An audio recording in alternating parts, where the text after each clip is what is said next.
Hi everyone, my name is Michaela DeRue, and for my project I'll be discussing A Defense of Abortion, written by Judith Jarvis Thomson.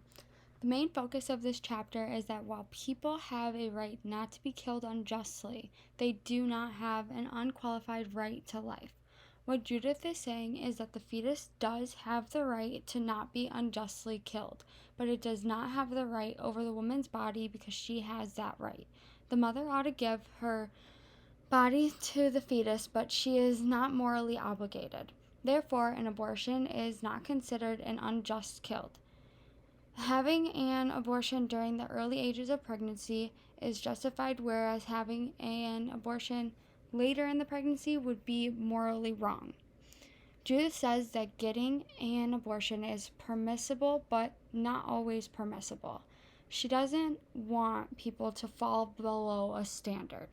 She takes the stance that a fetus is a person at conception to formalize her arguments and talks about how a fetus is a person because at 10 weeks the fetus will have legs, arms, face, organs, etc. In some cases, abortions can be considered self-defense due to the pregnancy putting the mother in critical danger.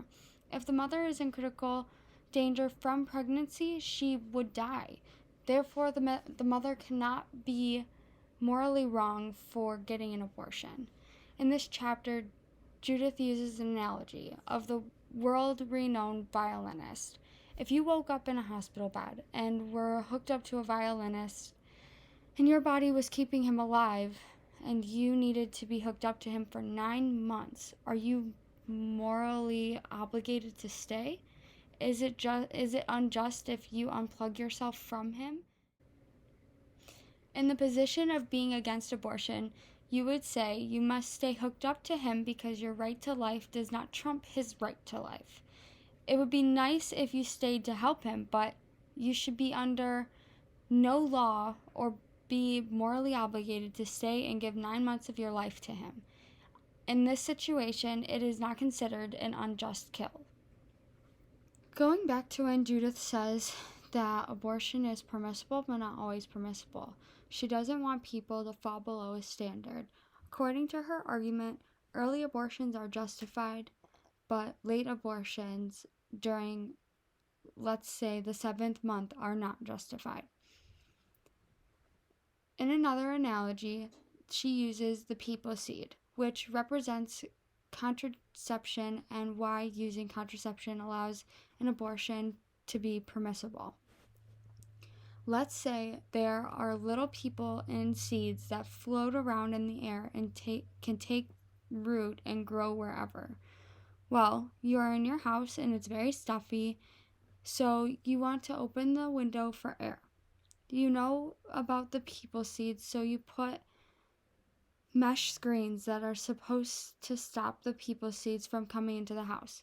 Somehow, one of these seeds come in and starts growing in your living room. Are you morally obligated to keep the peepal seed growing even though you took active measures to prevent that from growing? The obvious answer is no. But if you wanted a peepal seed and allowed it to grow for 7 months and then decided to kill it, you are morally wrong because you gave the seed the right to grow. As we learned before, utilitarianism views the morality of an action through the lens of a case-by-case situation. Utilitarianism will support this article because it can be used to justify abortions in some cases, but not others, by examining the cases thoroughly. For example, if a 15-year-old girl got raped and pregnant, then utilitarianism can be used to justify the abortion. If a 30-year-old is currently 7 months pregnant and she wants to get an abortion so she can party hard, and then utilitarianism would object to the abortion.